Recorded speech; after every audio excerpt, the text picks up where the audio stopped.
Malambot, malinamnam, nakangiti at masarap na putong bigas, isa ito sa perfect snacks nating mga Pinoy, ito ang ating gagawin ngayon.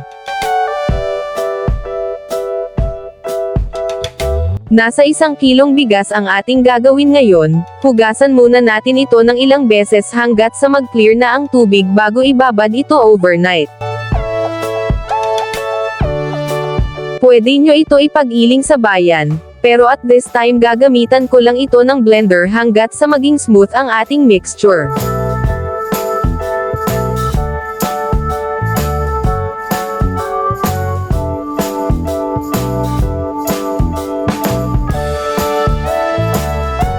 After overnight na pagbabad, malambot na ang butil ng ating bigas. Prepare muna natin ang ating gagamitin na cups bilang molder, at nagdaraang na din ako ng dahon ng saging para maging pliable at maiwasan nating mapunit at mag-leak sa ating mixture.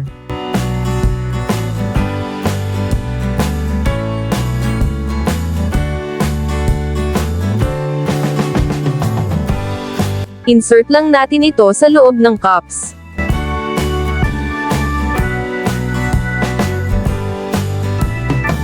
After blended ito na ang ating batter, ilagay natin ito sa isang bowl, e-combine natin ang 2 cups na white sugar, haluin hanggat sa ma-dissolve na ito.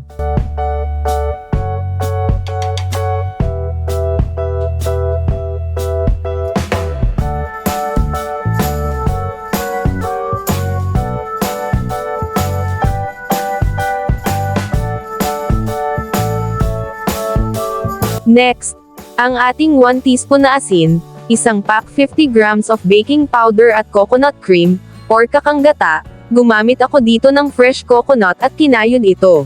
Haluin lang natin ito ng haluin hanggat sa ma-well combined na ang lahat ng mga ingredients, then pwede na natin ito ilipat sa measuring cup para mas easy at mabilis natin itong ma-transfer sa molder.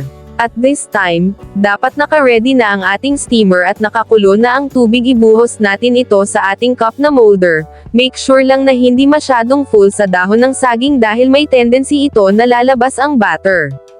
Steam natin ito ng 20 minutes, or until toothpick inserted comes out clean.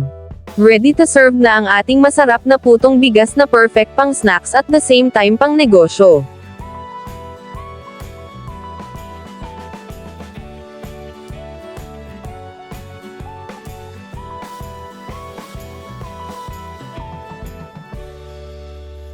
Thank you for watching, at sana ay nakatulong sa inyo ang ating video for today. Enjoy and happy cooking buddies!